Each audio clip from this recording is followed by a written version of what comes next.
என் பேர் முத்து வெங்கட்ராம். நான் கோயம்புத்தூர் தங்க நகை தயாரிப்பாளர் சங்க தலைவராக இருக்கிறேன். நான் இன்றைக்கி மத்திய அரசு பட்ஜெட் இன்றைக்கி தாக்கல் செஞ்சுருக்கிறாங்க.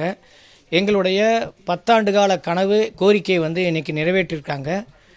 இறக்குமதி வரியை 15% இருக்கிறத 4% நீங்கள் செய்யணும்னு சொல்லிட்டு கடந்த 10 ஆண்டுகளாக நாங்கள் கேட்டுக்கிட்டு இருக்கிறோம்.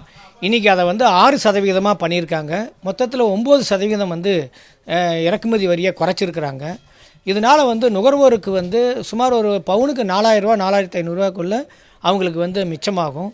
இது ஒரு நாடே சேர்ந்து கொண்டாடக்கூடிய ஒரு தருணமாக தான் நாங்கள் பார்க்குறோம். ஏன்னா இன்றைக்கி உலக சந்தையில் தங்கத்தினுடைய விலை வானுயர வளர்ந்துருச்சு, உயர்ந்து போயிருச்சு. ஆனால் நம்மளுடைய சாதாரண மக்கள் தங்கம் வாங்குறதுல ரொம்ப அவங்களுக்கு கஷ்டத்தில் அவங்க இவ்வளோ விலை கொடுத்து அவங்க எதிர்பார்த்த தங்கம் வாங்க முடியலன்னு எல்லோரும் ஏக்கத்தில் இருந்தாங்க. இன்றைக்கி அரசு அவங்களுக்கு 9% இறக்குமதி வரியை குறைச்சி கொடுத்ததில் மிகப்பெரிய வாய்ப்பாக தான் நான் நினைக்கிறோம். அது மட்டும் இல்லாமல் இன்றைக்கி கோவை இந்திய நாட்டில் தங்க நகை தொழில் தயாரிப்பில் 3வது இடத்துல நாங்கள் இருக்கிறோம். கிட்டத்தட்ட ஒரு 100 டன் தங்கம் நகைகளை வருடத்துக்கு உற்பத்தி செஞ்சுக்கிட்டு இருக்கிறோம். இனிமேல் ஒரு 20 டன் இல்லை 15 டன் தங்க நகைகள் அதிகமாக உற்பத்தி செய்யக்கூடிய வாய்ப்பு இருக்குங்கிறது எந்த விதமான ஐயமும் இல்லை. வேலை வாய்ப்பு அதிகரிக்கும். இந்த தொழில் வளர்ச்சிக்கு மிக உதவியாக இருக்கும் இந்த தங்க இறக்குமதி வரியை.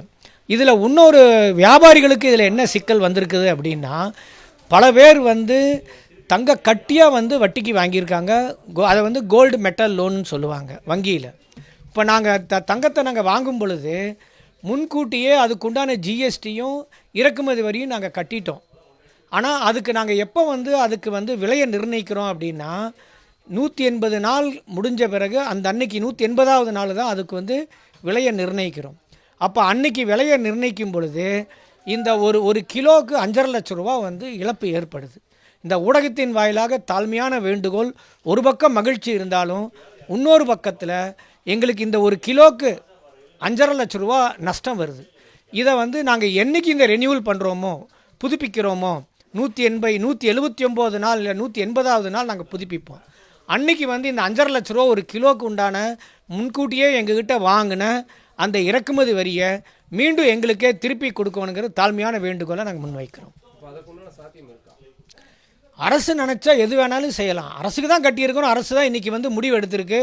இன்றைக்கி 6% கொடுத்தா போதுன்னு சொல்லியிருக்கிறாங்க. அந்த தங்கத்தை நாங்கள் இன்னும் விற்கவே இல்லை.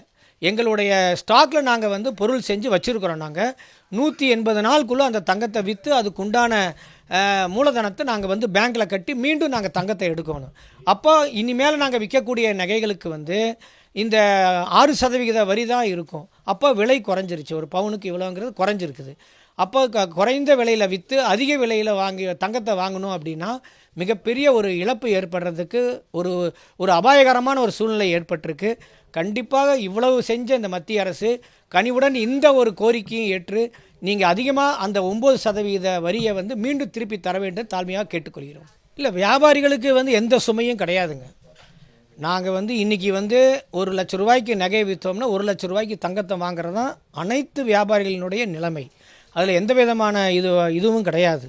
இந்த கோல்டு மெட்டல் லோன் ஜிஎம்எல்லும்பாங்க, இது யார் வாங்கியிருக்காங்களோ அவங்களுக்கு மட்டும்தான். இப்போ இந்த நாட்டில் 5 கோடி பேர் இதில் இருக்கிறோம். ஒரு 10 லட்சம் பேர் வியாபாரிகளாக இருக்கிறோம் அப்படின்னா அதில் ஒரு 30% பேர் தான் கோல்டு மெட்டல் லோன் வாங்கியிருக்கிறாங்க.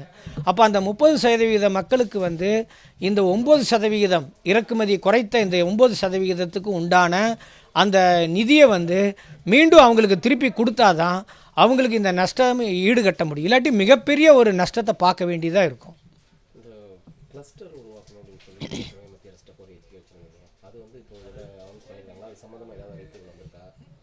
சார், மொத்தமாக நாடு முழுக்க கிளஸ்டர் திட்டத்தை உருவாக்கணும்னு சொல்லியிருக்காங்க பட்ஜெட்டில்.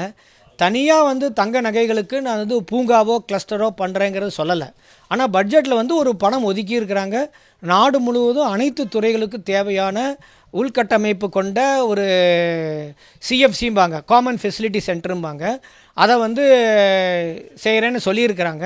கண்டிப்பாக அதில் ஒரு பகுதி தங்க நகைகளுக்கும் வரும்.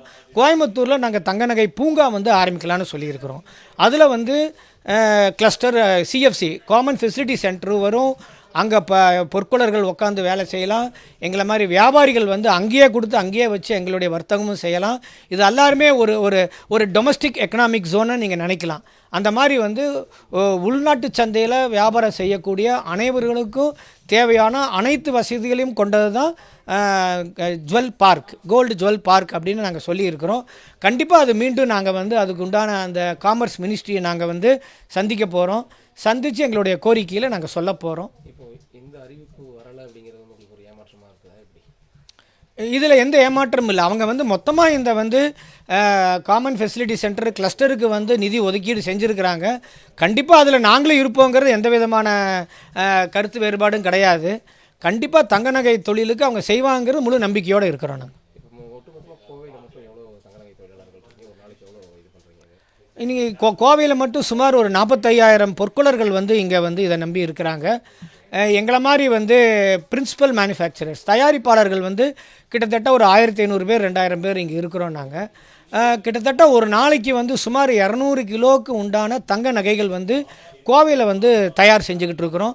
செஞ்சு இந்தியா மட்டும் இல்லை உலக நாடுகளுக்கு ஏற்றுமதி செஞ்சுக்கிட்டு இருக்கிறோம். நாங்கள் இந்த 9% இறக்குமதி வரி பண்ணுறாங்க, எவ்வளவு உற்பத்தி அதிகரிக்கும் கோவையில் மட்டும், அதே மாதிரி தமிழ்நாட்டில், இந்தியாவில்? கிட்டத்தட்டங்க ஒரு ஒரு ஒரு 15லிருந்து 20% வந்து உற்பத்தி வந்து அதிகரிக்குங்கிறது நாங்கள் எதிர்பார்க்குறோம்.